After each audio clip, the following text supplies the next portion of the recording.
So you guys are going out tomorrow night. Yeah, we're going to Daisy's in Patchogue. Is that the country place? I guess it's on Main Street.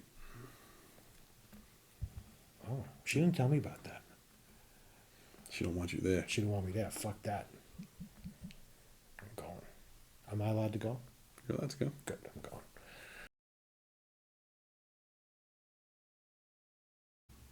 Welcome back, everyone, to Goody and JohnnyMo at the Movies. Tonight we're doing episode 59. It has been a while since we've done a review, so we're happy to bring something for the new year. First review of 2023. Absolutely. First review in about 2 months, I think. Yeah, a little slow around the holiday season, Yeah, but well, you know what? That's the way it goes. that's the way it goes. And we saw movies. Yeah, we saw Black Panther 2, we saw Black Adam, we saw Adam. Avatar 2. Yep. Yeah, we're just trying to getting some of these out here. Yeah. But tonight's review is A Man Called Otto. But before we do that, we'll do our little drinky intro. Please, yours is much more interesting than mine. Okay, so just right off the bat, I'm in total microbrewery mode. I got my Wish You Were Beer Newport, Rhode Island shirt. I'm wearing my Buzzards Bay Brewery from Massachusetts. But what I'm drinking is very cool. I'm drinking Black Friday Imperial Stout from the Long Island Brewing Company in Montauk. No, not Montauk. No, Riverhead. I always mix up Riverhead and Montauk. In Riverhead. Two totally different locations. I was there a couple of weeks ago, and I brought back a growler. Black Friday Imperial Stout is one of my favorite beers. It's hard to get now because they used to sell it in the distributor. Right. You could get bottles of it in the distributor, and then they stopped doing that. Now you can only get it on tap, or bring home in a growler. But you got to go Unfortunately, you to go out to there. Riverhead. Well, thankfully, it's not too bad from where we live. Nope, not too bad. And they only make it once a year. They call it Black Friday Imperial Stout because they only That's when they release it on Black Friday, and then whatever, as much as they've made, when they run out, they're done till the next year. And it's actually not even called Black Friday Stout anymore. I just don't remember the new name. There was some sort of lawsuit, and they had to change the name. But to me, it'll always be Black Friday Imperial Stout, and that's the way it goes. Mine is not that interesting. This is one that I've done before on our reviews. This is my go-to in the colder months of the year. This is the Sam Adams White Holiday Ale. Used to be called White Christmas. Really enjoy this beer. This is one of my favorites around the holidays, so I still have a few left. Definitely seasonal. Seasonal at 100%. And what is the base? Is it like cinnamony or like? Yeah, it's like your typical like holiday like seasoning type beer. So I do enjoy that quite a bit. In my New York Giants glass, because the New York Giants made the playoffs for the first time since 2016, 17, and it was their first win since Super Bowl 46, which is 10 years ago. And then I think you blinked and they were out of it again. And that was it. It was done. But that's okay. I forgot. I don't know if you could see, but I bought a Long Island Brewery glass, pint glass, just so I could drink my Long Island. Cheers to everybody. Happy New Year to everyone. Cheers. Yes, happy 2023. Glad to be back. And this is really strong. Imperial Stout is not like Guinness. Guinness is normal stout. Imperial Stout is really heavy. Like you can guzzle Guinness and it's 4.2%.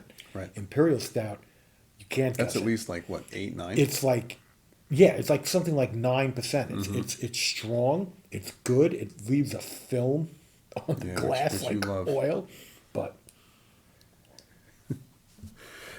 man, it is good. I might have to sleep over tonight if I drink another glass before we leave. Oh my god. So before we plan the sleepover, we want to get this review out. So what are we doing? A Man Called Otto. So a brand new Tom Hanks film that comes out. For those of you that have been watching with us since the beginning, most of you guys know that Tom Hanks is one of my all-time favorite actors. Pretty much anything he's in, you can guarantee that I'm going to go see it.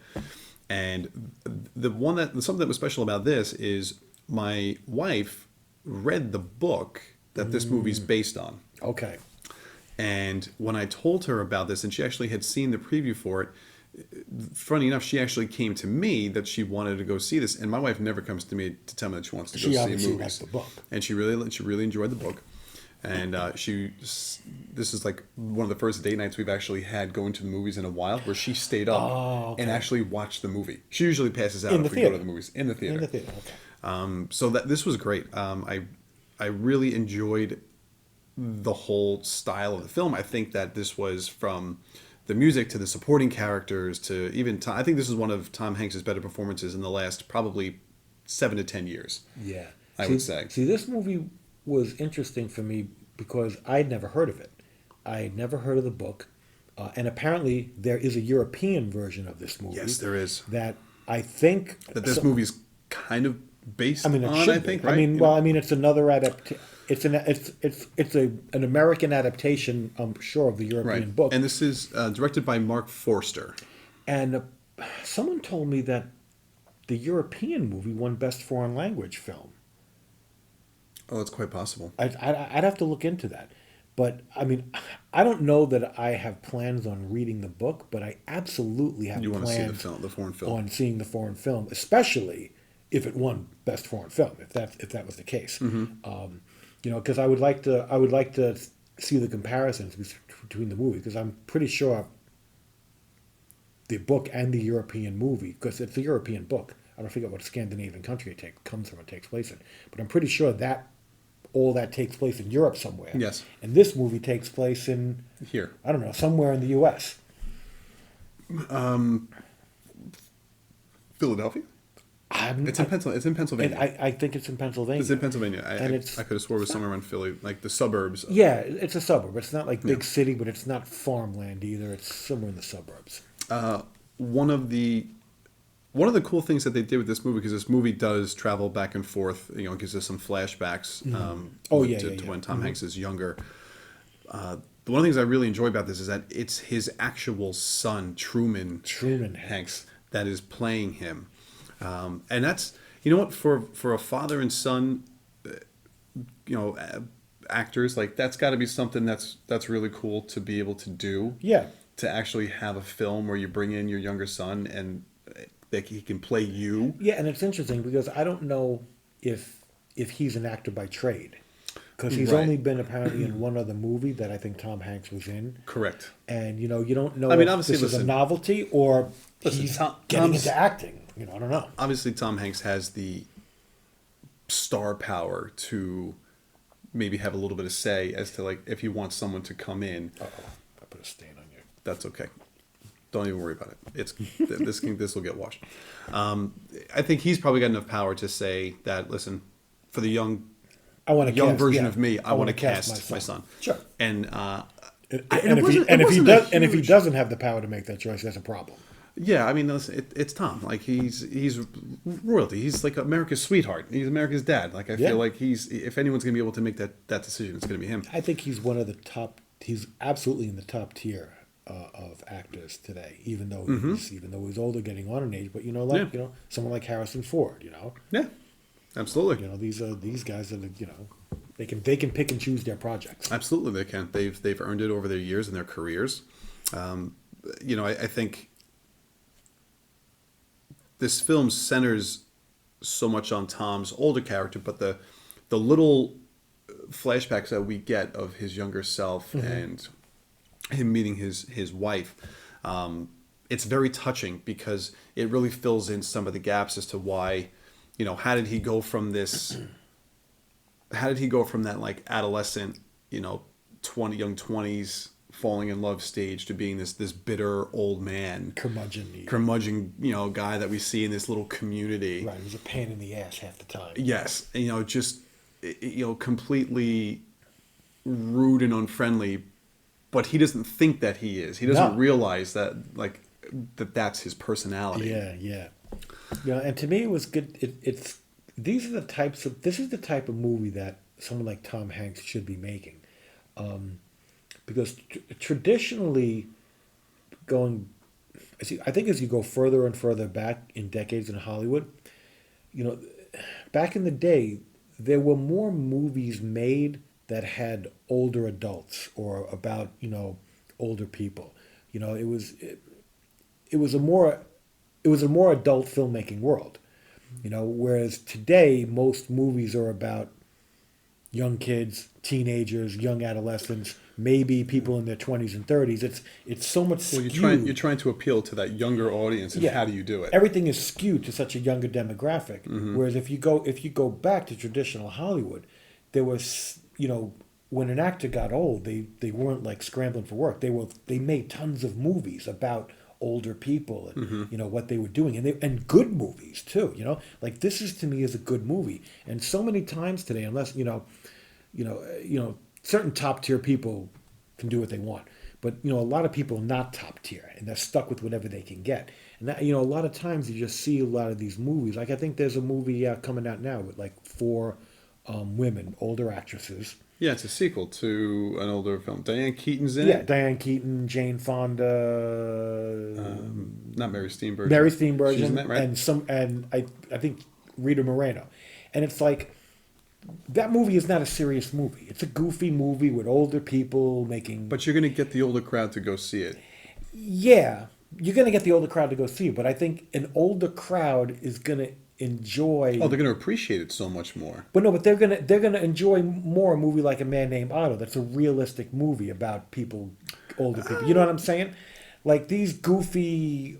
It also depends on the movies. audience that you're going for. I think A Man Called Otto might be more appealing to a wider audience than. Well, it's because it's a good movie with Tom Hanks.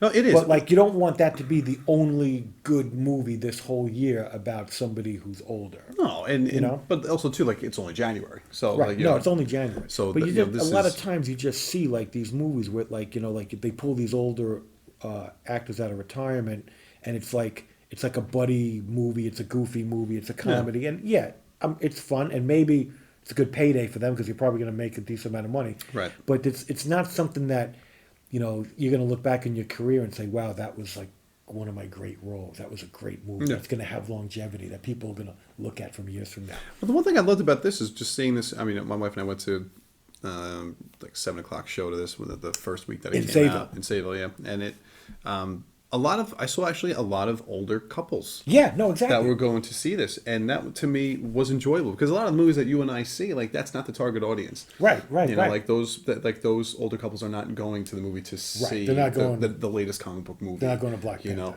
Right? So it to see people come out and like thoroughly enjoy the movie. And never they're probably starving for a movie like that. Yeah. So when something comes out, they're going to go out and see it. But like someone like me, I like all movies, so I have no problem going to see like this and that, whatever. But Yeah. You're of going course, to any I'm genre. going to be there for the sci-fi. I'm going to be there for the horror. I'm going to be there for the superhero movies. But I'm also going to be there for the foreign films. I'm also going to be there for the I don't want to say geriatric movies, but more. No, this was movies definitely a drama. geared towards adults. Yeah. No, this was a adult mindset, I thought- mature movie. I thought this was a good drama that laced in comedy at the right pace, and it was like just they hit so many good notes throughout the film, and just balanced it all out. Because I mean, Tom Hanks is this curmudgeon because his wife has passed away, Right. and it's like is it about a year, 6 months, or a year, and somewhere around there? It's interesting because there's so much that you don't know. They spoon feed you. Yeah. The elements you- of you the know something elements of the happened. story Yeah. that drive people's motivations, and they don't give it to you all at once. Yep. Like you get it in pieces, and Even the wife's demise, like they throw you a little curveball because you think it's because of an accident, and it's not. Right. She survives the accident, and it's something Right. else. Right. So you almost learn things almost at the same pace as the people around Tom Hanks. Yes. That are trying to yes, these get secondary characters get information from that are him. trying to learn about him. and he like the movie starts telling you things about his past, and at the same time in the movie Tom Hanks is revealing things about his past a little bit more reluctantly to the people that are trying to Yeah. chip through the layers of his ice. But I think this movie, just to speak about like the popularity of this movie, like I think this movie had a lot of word of mouth. Absolutely. Because I think all those like older people that went to see it told all their friends. Yeah. Because you went to see it, and you told me about it, and even when you told me about it, I was still like, what the hell is A Man Called Otto? Who's in it? Because I don't recall seeing any previews for it. Yeah. And I think that's annoying because it's like, I could just see like, somebody at the top going, well, let's make sure there's enough Black Panther and Black Adam previews out there. But, A Man Called Otto, we can put it on at 11 o'clock at night. Like where were the previews for this movie? It's a Tom Hanks movie. Like, where are the previews for that? So I was like, all right, I'm going to take my wife to see it. And I think it was just me and her. But but I was glad you told me about it because I don't think I would have went on my own without somebody telling me you're going to like that movie. Go see it, and we did. And Carmen liked it, and she didn't fall asleep. Yeah, but it's rare that both of our maybe wives she go to did. a movie. She might have fell asleep for a minute or two. and don't fall asleep in a movie these days. But yeah, no, we went to go see it, and it was good. And I think we saw it at Sayville too. But it was just such a heartwarming movie. You got the Tom Hanks. He has these brand new neighbors that move in across the street. This family that come, and Marisol, who's the wife, she's pregnant. She's like very late in her pregnancy. They have two other young girls, who are cute as hell. Oh, it's hysterical. Yeah. They're like at their age, they're all great. the scenes with them are really, really good. And her husband is this goofy guy who he doesn't know how to do anything for himself. Yeah, and I can totally identify with that. The amount of times I leaned over and said to Des, "That's John." The only part of that character that isn't me is that I would not have fallen off the ladder. No, you wouldn't. I am a ladder professional.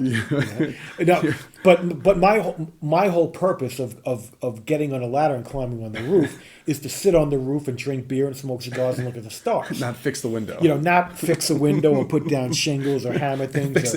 Fixing it from the outside. It's a completely different reason, but I'm skilled at that.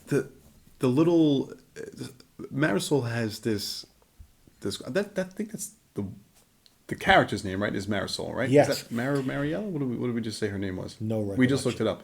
Oh, we have God. zero short-term memory. Okay. But it's Marisol, and they're, I don't know what nationality they are. They're some sort of South American. That sounds right. Yeah. Yeah. Yeah, because they came up from it wasn't Mexico. They talked about she talks about where they came from, her family. And she's obviously, some sort of ethnicity, and he's ethnic as well. Of course. I think the implication is that they think they're both the same. But it makes me wonder though, but like I have a feel like what are the differences between the book and the European version and the movie version and the American version? Was the neighbors in the previous versions, were they of a different ethnicity, culture right. ethnicity, or were they all just European people? Because it was in Europe, right? But to me, like I said, I don't know. And you sit there, and it always makes you wonder now, did they do it to check off the box, or did they do it because that's how the story is? You always, unless you know for sure, you always got to think about it. But to me, it made sense for them to be a different culture, because he was a lot of it was based on food. Like she was giving him food that was a way of her culture, and it was things that he had never eaten before. It was their way of showing appreciation for the little things that he did, which it's almost like he was just doing it just to get rid of them. And it was nice what he did. Right, the things he was doing were extremely helpful. They were, but it was just I think he was getting almost frustrated because he just couldn't comprehend that her husband had no idea what to do. Right. How to parallel park a car. You're like, what are you doing? What are you doing? And you almost feel bad for him. And then he didn't know what the Allen wrenches were. Right, he didn't have them. And they were calling him a different name. They're like, no, I'm pretty sure they're called Orville wrenches or whatever. Like, no, it's Allen. It's an Allen wrench. This is what it is. But I almost I felt bad when you saw the guy going up the ladder, and Otto was just like, I'm not getting involved. I've done enough. And you sit there and say, this can only end badly. Yeah. Yep. And it did. He fell off the freaking ladder. Yeah, and he broke his leg, right? Yeah. Was it legs? Did he break both, or he broke one? I think he broke one. Or maybe it was, I don't know if it was his arm or his leg, or both. It was definitely at least one leg. He broke a good amount. Yeah. But it was, it was interesting, like him trying these new foods, and a lot of people, there's a certain rationale that, like, food, good or new or interesting food, like chips away into your well, it feeds the personality. soul. It feeds the soul. But it was interesting because like every time that he's being given food, it's right before he's trying to kill himself. Yeah. So, like that was like the part that was kind of drastic, which I didn't expect that portion of it. The suicidal part. Yeah. So I mean, there's a point where Otto is he's basically forced into retirement and doesn't have anything to live for. So I mean, he literally turns off all his utilities in his house. Yeah. Cancels everything Because he's planning on leaving, bailing out. So he literally, and this is a guy who plans everything out in detail. Yeah, this is one of the. It's very odd because he knows how everything works. Mm-hmm. He is very meticulous. He plans everything out well in advance, whatever he's doing. Mm-hmm. But yet, he's almost incapable of successfully committing suicide. It's like every time he makes the attempt, something happens. But it's weird though. It's not like he's sabotaging himself. No, he's not. It's just or even like stopping short of pulling the trigger. But I think that's it's just something interferes. But to me, like that's the sign, right? Like every single time he makes at least 3 attempts that I can think of off the top of my head, and in every single one, something happens to prevent the act of him dying. It was the hanging. He tried the hanging. The thing it falls through. It wasn't. It wasn't secured. It wasn't secured enough because if it was secured enough, he was dead. Yeah, like I think like the bolt just pulled right through. Right. That was the first one. And second then the one gun was the shotgun. Was that the second or the third attempt? I think that was the second. I think I thought the shotgun Shotgun was the second attempt, and then the third one was the carbon monoxide. I think that he was just interrupted. He was. Marisol was telling him that he had to drive her to the hospital. Yeah, and the carbon monoxide, I think, was an interruption as well. Yeah. And it's just and then on the train, he was. Oh, that's right. There was that was it was going to be a 4th attempt, and that looked like he was going to be the final. He was going to jump in front of a moving train, and some guy. Well, he falls. He falls. Yeah. And I thought that and to me, that was very interesting because this movie had a bunch of things in it that like embraced 21st century culture and how things happen these days, and they really happen this way. Yes. So that's specifically somebody falls onto the train tracks. What does everybody do? Everybody stands there, takes out their cell phone. No one goes to help this guy. They're taking video, recording him, putting their commentary on it so they can post it and whatever. Yeah. And it's like as opposed to saving the freaking guy's life, right? Jumping in there and getting him out, making a human chain and getting this guy. I'll be honest with you. I think that is completely 100% accurate. I agree. Like that would happen, and I think there would be very few people that actually try to do something. Right. That would actually be Otto. They don't even think to do it because you don't do that. Something's going on. You take picture. You take video. Right. You don't actually become a hero and save the day. So he jumps down and saves the day, gets the guy up, and then he stands there. He's like, well, that was just I'm already here. That was just an interruption of my plan. I'm just going to stand it, and then somebody snaps him out of it and takes him out of it. Yeah. But yeah. Oh no, and just like talking about the food thing, there is a history of movies with how food like is an integral part of the film. Like there's an Asian film, Eat, Drink, Man, Woman, that is thoroughly engrossed in food, and then there's another movie, Babette's Feast.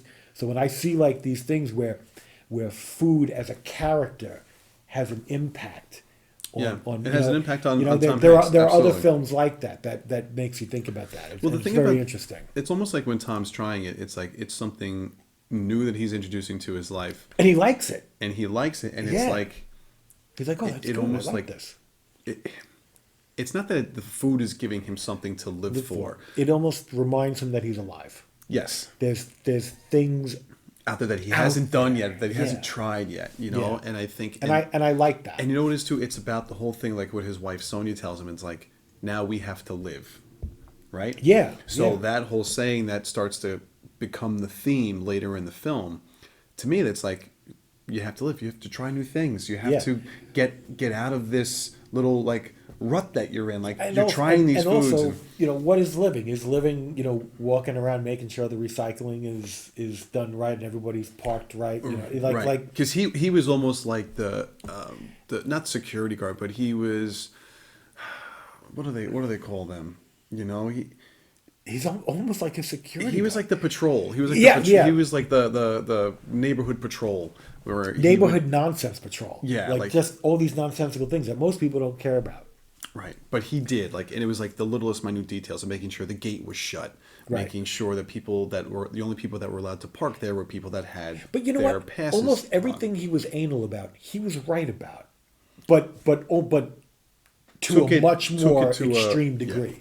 You know, because there is that There was no gray area for him. It's black and white. but in today's, you know, culture and society, there is that degradation of doing the right thing. You know, throwing your trash out correctly, Right. putting things in the right way. Because I think if you go back decades and decades, people were more into doing the right thing, and now it's more of a little bit of a free for all. Yeah. You know, so and that would drive. And the funny thing is, it would drive him nuts. But That's that's right. something that would drive him nuts every day because nobody is learning No. from anything he's saying. Nobody's sitting there going, "Oh, Otto yelled at me about the recycling. I'll do better tomorrow." Right. No, everyone's still doing the same The thing. guy just comes out. They're doing the same thing. Like they don't care, and that. I mean, that would drive him insane. Like And I think it does. Like that. I think it's just a routine for him yeah, at this point. And he just and it drives he, him crazy. he has to look forward to it every day. He has to look forward that every day his nonsense patrol will be annoying. Yeah. You know? Oh, and then the one character that comes along, which I'm sure you fell in love with, was the cat. Oh That- yeah, That kind of the stray cat. The stray cat that kind of plays a little bit of a role in life. Yeah, and taking care of someone, something else. Yeah, and you know, animals will definitely do that because they need you more than you need. They need you physically more than you need them physically, but you need them more emotionally. And I think what was great about that is you saw multiple times like the foreshadowing of this cat early on in the film, Yeah, and you, it's just you like, knew he was going to be around. yeah, it's like it just kept popping up in spots, and he kept shooing it away. Right. And then finally, Well, when they showed that cat in the snow, motionless, frozen. I thought Yeah. I thought it was frozen to death, and my Yeah. heart dropped, and I was like, you know, and I never considered myself a pet person because I never grew up growing pets, but like you know, being my experience with pets over the last 10 years, you know, I still make fun of people that have pets, even though I'm probably a pet person now too. I'm like, you know, what are they doing? But like, you know, when I saw that cat, you know, I thought he was frozen solid. it and I'm like, seemed that oh way. man, that sucks. But then he was just, you know, motionless, a little probably sleeping, giving up, and they brought him in. I was like, oh, that's nice. I was like, yeah, that worked out good. yeah, and I think that also gives him a little jolt of life. Yeah, yeah. Because if it was a grim fairy tale, that cat would have been a popsicle. You know, True. I just like the little things that start to fill in, like the fallout that he had with his neighbors next door. You know, why did they, you know, people that him and his wife grew up, friends with in this neighborhood that they kind of, I don't want to say developed, but that they were a part of for so long. Yeah, they've been there for decades. And they had this huge falling out over like the stupidest things. Yeah. You know, a lot of it, which was like, you know, Otto's fault that he was like such a You know, stickler for you know, things. I'll be honest with you. I don't know that I even really understood the argument that they were having about the cars. I think it was just Like, was one guy not buying American or buying a No, he certain did at brand first. of car It that was the other a- person didn't like? that's what it was. Like, you know, I think why Otto are you buying was a Chevy and I think Otto was a big Chevy guy, and then I think his friend was a Ford guy for a little bit. Yeah, and and then finally he ends up buying like a Toyota. And then Otto that's when Otto lost it. You know, Otto and was that's crazy. I'm like, but then again, maybe there's something that I'm like super nuts about like that I would like be upset with somebody. But I think that's where one of those things where he, you know, Otto has like. It's almost like he's got idiosyncrasies. Yeah, but it makes me wonder if the other guy even knew that Otto was mad. Like he's like, I'm showing you my new car. I think no, like, you know what? I you're secretly holding a grudge, like because I almost feel like Otto doesn't come out and say what the fuck you're buying, Chevy, oh you're buying Ford, like it's like he looks at it and walks away. And what's the other guy? So the other guy's just going to sit there and say, I don't know, I guess he doesn't like my car for some reason. Like, I don't really know that if it's understood that the other guy even knew what the hell Otto was so mad about. But I think that's kind of what every time that they kept showing, his neighbor getting this new car and he's showing Otto, and he's always excited about showing him the new car. Like, yeah, because why wouldn't he be? And then Otto just like, he just like grunts at it. And there's no way that the guy's going to buy a car that his friend doesn't like just to annoy him. Like, you don't. No, he's not doing it on purpose. Like you're not going to make that type of decision. But I just think that it was just showing like how different they were. Like, it's like you don't like red houses. I'm going to buy a red house and make it mad. Like, no, I'm not spending $500,000 on a red house. No, I think it was like it makes no sense. I think it was they were trying to show how similar they were but different at the same time. Yeah. Like how they were both kind of like stuck in their ways a little bit. Very stuck in their ways. But it was like this over the silliest things. Yeah. Like things that ultimately don't matter in the end. Yeah, it doesn't matter. And then the years that and then Tom eventually realizes this, that, all the years that they did lose, not speaking to each other, which was so silly. Yeah. And ends up in the end doing such a great thing for the two of them, having almost lost their house. Mm-hmm. I mean, like, there's always got to be a villain of the story, and like, for a portion of it, you're wondering if Otto's kind of like his own villain. It's really these developers that are coming in and looking to try to kick everybody out. They're trying to buy everyone out of their home so that they can knock it down and then create these new, like, I don't know if it was low income housing or like whatever they were looking to do. Yeah. And they're trying to swindle Otto's like neighbors, this older couple, out of their house, and they almost do it. Yeah, and they're using information that they really shouldn't be getting. Right. And it's funny the way the tool that is used in their downfall is this girl who has, I don't know, a podcast or a blog or her own YouTube channel, where she does all these things, and she's the one who gets wind of what Otto did on the train tracks, right, and wants to do like an interview, like, hero of the day type thing. And he wants no part of it. He wants no part. You know what was funny? I even remember saying when we were calling during the movie, when the people were taking the video of Otto on the train, I said he's going to be a YouTube viral sensation. I said, like, overnight, like, that's going to come back. And I'm curious if that's going to be woven into the story, and it was.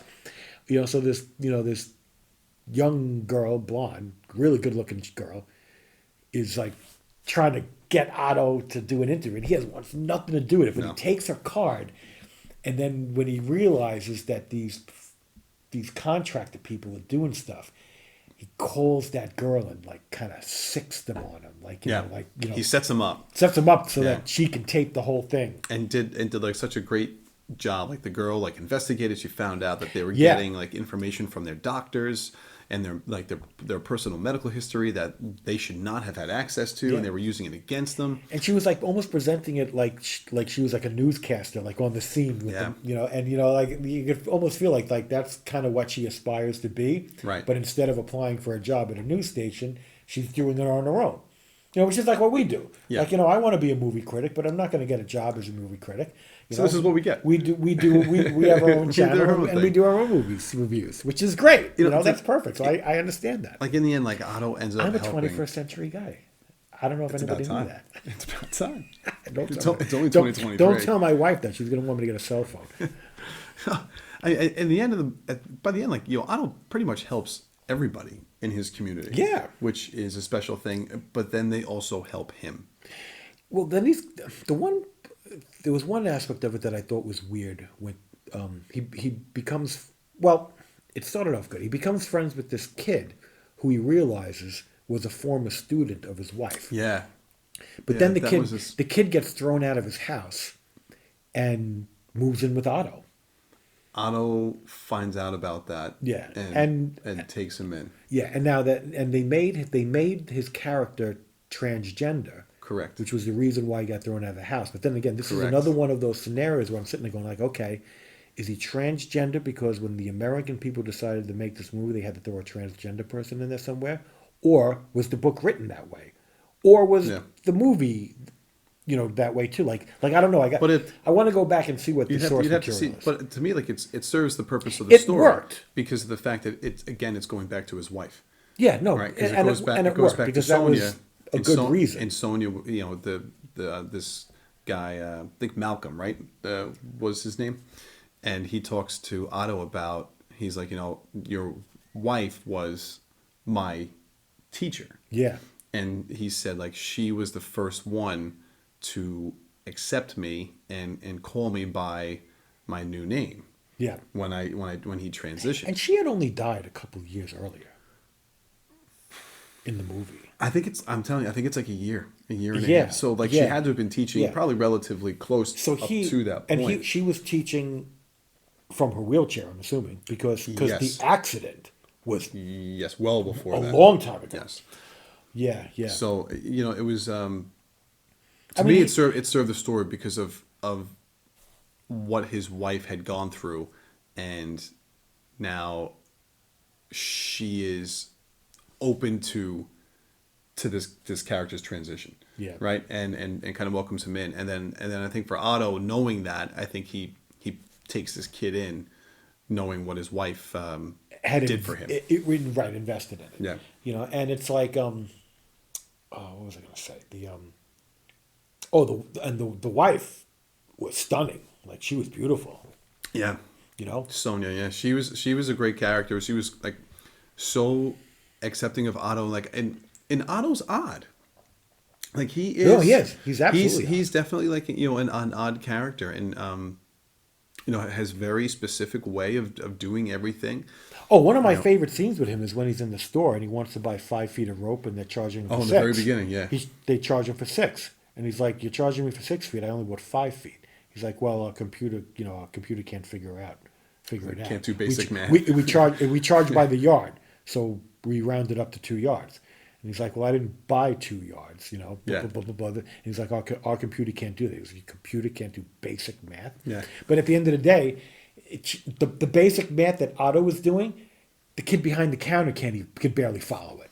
Right. And it was funny, like so many people can't do math. And there was you could definitely tell there was a customer behind him who I could totally see happening at Home Depot or Lowe's. Yeah. Like, look, buddy, here's the extra like 30 cents. And it's like, no, it's the principle. It's the principle. Yeah. And it's funny because it's like he's buying that rope so he could hang himself. And he's like, this is the last thing I got to remember before I hang myself, being overcharged for the goddamn rope. It's like, there's one part of this movie that really struck a chord with me that I thought was very interesting. And because it's so relevant and it's so real and so commonplace, and most people don't realize this. The only reason they met is because he happened to be standing on the train tracks at that train station, and on the other train track, on the other platform, she's running by and drops her book. Right. And she dropped it at that spot, at that moment where he happened to be across and happened to see her, and made the decision to go get it and find her and give it back to her. And that is like, the odds of that situation. That's the only way they get married. And even if after all that, they might not get married. But in order for there even to be a chance of them getting married, it all stems from that completely unique, unlikely, against all odds sequence of events. Right. And that is how life works sometimes. You would be absolutely amazed if you thought about the things that happened in your life that were huge in the terms of the path that your life is now going, but the circumstances to get you there that put you in that dividing pathway were completely random chance crazy things. It's you'd be surprised. And that, to me, that was the beauty about it. And it changes his your whole entire life. Yeah. Your entire life has changed.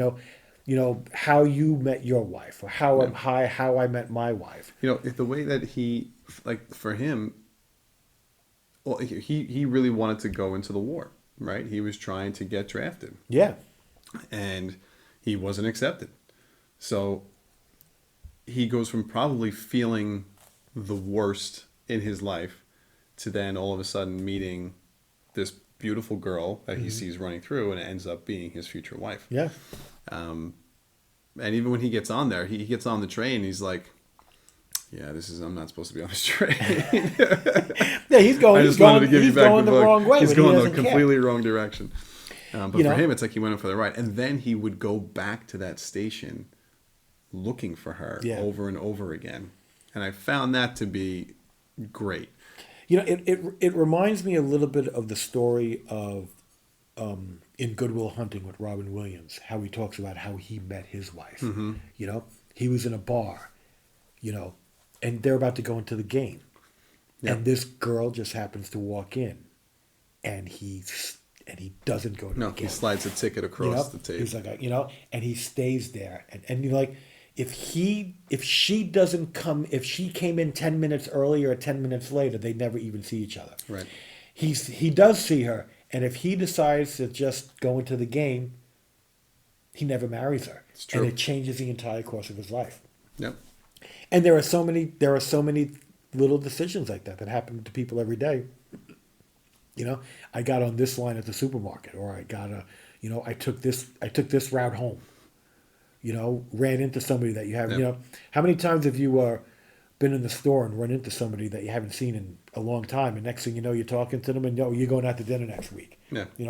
If you had gone to the cereal aisle first, you would have never saw them. They would have. Well, I think this movie shows just people coming into your life, right? Because Marisol and her family coming in makes such an impact. Oh, and they could have easily just moved in and stayed in the house. Right. Or he could have stayed to himself. How many of your neighbors on the block do you know? And it's funny because Marisol tells him, you're not really a friendly person. And he's like, of course I am. What are you talking about? What do you mean? He doesn't get it.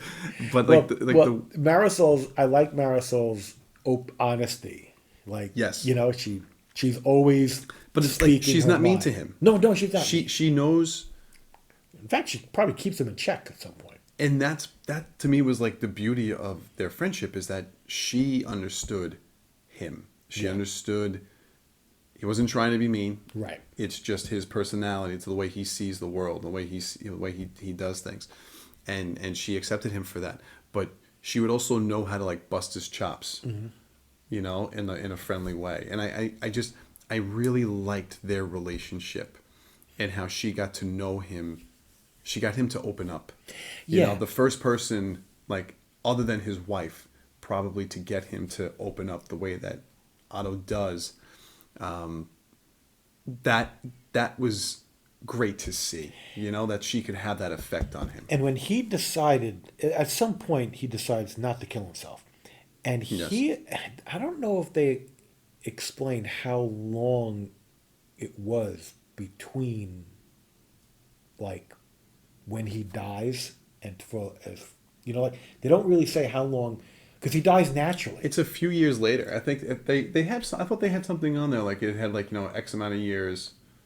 Oh, okay. That went by. I forget, but it had to be years later. Oh, you know what it is? They show it on. So I think when you get there's a picture of when they all go to the grave. To Otto's grave after I think he passes. Okay. And I'm almost positive you can see the dates. The date, okay. And so you can see when Sonia passed, and then when he did, and then you see how many years later it was. There is a significant amount of time. It's not, I don't think it's 10 years. No. But if you look at the girl, if you look at the girls in the pictures, how he does all these things with them. Well, that's what I wanted to get to. And then even the credits of the movie and this is why you watch the credits of the movie, because a lot of time credits have good stuff. In the credits of the movie, they're showing these pictures. Yes. And it's these things that, these people became like family. Yeah. And he is involved in their life, and he's at, holidays and events, and he's there. And it's like, and the sad thing is that, he doesn't kill himself. And he's not that old where he's, really knocking on death's door. But he has a heart condition that finally catches up to him, and there's nothing he can do about it. Yep. And he passes from that. But in that span of extra time that he got by not killing himself, look at all the funny. The funny. He did what his wife told him to do. He's smiling in the pictures. He's almost never smiling throughout the entire movie as older Tom Hanks. Right. He's smiling when he's younger, but he's almost never smiling as Tom Hanks. Yep. But he's smiling in those pictures. He is. And that is, and they don't really hammer it into you but I appreciate that more. Yeah, if you're watching the credits and you're looking at the pictures and you're getting the interpretation of what those pictures are trying to convey. I appreciate that more because you have to pay attention. It's subtle. I don't know. I'm not the moviegoer that I don't want everything spoon fed to me. Right. Let me figure stuff out for myself. Yeah. Okay. And I don't keep it subtle. And that type of, those little, it's not an Easter egg, but like those little details of the film, I appreciate those a lot more. Yeah. And how many people freaking walked out of the movie as soon as the credits started rolling? Right. And didn't get to see that. That's a shame. Now, granted, back in the day, most credits usually just had music and the credits. But, for a large number of decades now, there's been stuff being added into credits that continue the telling of the story. The story is not over in a lot of movies until the credits are over, because you're getting bits and pieces. Yeah. And it's definitely, and it's one way for storytellers to keep people to look at all of what went into the movie and all the people that contributed to the film is to put little things during those credit scenes, because that will keep a lot of people afterwards to watch. One day, I can tell right now, one day I'm going to be writing a little tutorial on the art of watching movie credits and why you do it and what to look out for. Because there are still people to this day that know I watch all the credits and they don't know what I'm doing. They're like, did you see who the key grip was? Did you get his name? I'm like, no, I actually didn't get his name. That's not what I'm watching the credits for. There's a whole list of things. And not everything on the list applies to every credit watching. Right. Because a lot of them, most of them do. And it's like, situation dependent. Yeah, there's a lot going on. There's a whole art to it, and it's beautiful, and I'm like, I will be at home watching the credits at home in the bed, and I'll pause. She was like, "What do you pause?" I said, "This brick of credits, I need to look in more detail, especially in the any of the Marvel movies or TV shows. Whenever they get to the special thanks to, they start listing out the creators that in their mind contributed to the product of." I always stop and watch that. Those are the ones who want to read all of them. I think overall this movie was very heartwarming, very enjoyable. Yeah, no, I definitely enjoyed it. I will look forward to seeing this again, because I definitely will watch this movie again. I can see myself seeing it again, and I definitely need to find the original version to see that and see how that goes. Because I'll be honest with you, more often than not, the American adaptation of a foreign film is almost always not as good as the original film. Almost, and it's not me being prejudiced. It's just, a lot of these things, I've seen the original film and I've seen the American film, and the original one is better. It doesn't happen too often and sometimes they're equal. Sometimes they're equal. Yeah, I don't know. But if it is very rare that. I don't know if the American version is better. Be better than the foreign in the original film, but having Tom Hanks in it gives it a good head start. Oh yeah, I'll say that. Yeah, that is good. No, I'll give him that. And who was the director? Mark Forster. Mark Forster. We were looking at the movies that Mark Forster directed. He's done a few things that we can recognize. And I think worthy of note would be Monsters Ball from 2001 he directed, which that's a fantastic movie with Billy Bob Thornton and Halle Berry. Halle Berry, Oscar-winning film. That was a really good movie, and I mean that was over Like, 20 very- years very- ago. yeah. That was over 20 years ago. That was not his first film, so he's been around for a couple decades. No, he has been. But he's, I'll be honest with you, to me, he's not a household name. Like, I didn't recognize the name. We just looked up and said, what did he do? I'm like, oh, look at all these movies he did. I heard of a lot of them, seen some of them. You know, and that's the other thing with the cast in this movie. Like, I really think Tom Hanks is the only household name. He's the in only whole household name movie. that you know. A lot of the others you don't. Yeah. You don't know. But it just... But they all contributed so well. Like, every single side character, like, all these Yeah. little... The people in the neighborhood. Everyone there It's not played even a well, neighborhood. you know? It's almost like, what do you call it? Like, It's almost like a co-op, you It's know? it's one block that ends in a dead end, and they got houses on Right, both it's- sides. it's a and- divider and that's in the middle. And then there's a gate to get in and out. Yeah. But it's not, like you it's not a can't- gated community. It's not a gated. It's a gated block. Yeah, essentially. If that makes any sense. Yeah. But yeah, no, it's interesting. No, overall, God, just such a good film. I highly recommend it. If you haven't seen it yet, go out there and see it. It's still in theaters right now. I gave it a solid 3 stars. But after a second viewing, I could see myself going up to 3.5. Yeah. But yeah, like I said, I'm also very much looking forward to finding the original on one of my movie apps, whatever, at home that you hooked me up with, and see if I can find it. And of course, if anybody who watches any foreign films, always watch it in the original foreign language with the subtitles. Do never watch a dubbed version of a movie if you can avoid it, because it almost never is better. Translation is not Right. accurate enough. Yeah. So I guess I think that's going to be it for tonight. Yeah. So perfect timing, right at the end. Look at that. So guys, thank you so much everyone for watching and listening. We hope you enjoy this. We're going to try and hopefully squeak out a few more of these in the next couple of weeks. Sure. And, I think the then next February- movie. I think the next movie we're planning on seeing is Megan. Mm-hmm. Megan. And then Ant-Man. Oh, I combined Ant-Man and the Wasp. Ant-Man and the Wasp. Ant-Man. Ant-Man. And the Wasp. Is it Quantumania. Ant-Man and the Wasp Quantum Mania. Mania? Yeah. With Kang. Yeah. Also, that's coming out in March? February. Oh, it's even February. February, yeah. Hopefully we can, because we watch all the superhero movies. We just don't always get a chance to review them. Yeah. But I'm hoping to review this one because it looks really good. A lot's supposed to happen in this movie. Yeah, it looks really good, and trust me, it's already a given that it's better than the second one, Ant-Man and the Wasp, because that movie, in my opinion, might be it's absolutely one of the worst Marvel movies I've ever seen. Like I can't say up there, down there with like Captain Marvel but the previews for Quantumania Look good. look good. Look good. It looks intense. It looks like a lot goes on. Yeah. You know, and that's hoping- that's my hope because I'm hoping I maybe haven't they been pull an Annihilus in there. I don't know.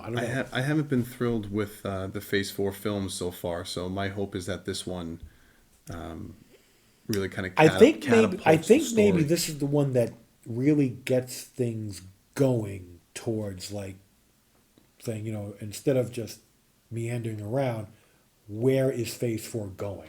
And I Right. think maybe Kang is that guy. That's what I think too. Like I think like he's gonna kind of. But at the end of this movie, I feel like we should know the path of where this is all gonna go. Like Yeah. at the end of the first Avengers film, like we knew we're gonna eventually find Thanos. Right. And battle Thanos. Like that's gonna be. And that's the good thing with the the end Marvel result. movies. When you figure out the path, you know they're going to get there. They got Thanos. We're going to get there. Kang. We're going to get there. Yeah. Unlike DC, Darkseid. Maybe we'll get there. Maybe we won't. Guess what? We're not. We'll try again. We'll try and get there again someday. Madness. But yeah, Kang is good stuff. Kang's been around since the 60s. Kang first appeared like in Avengers number 8. It's been around a long time. So soon enough, we'll find out. But All right. guys, thank you so much. See Take you it easy. guys next See you next time with the movies. At the movies.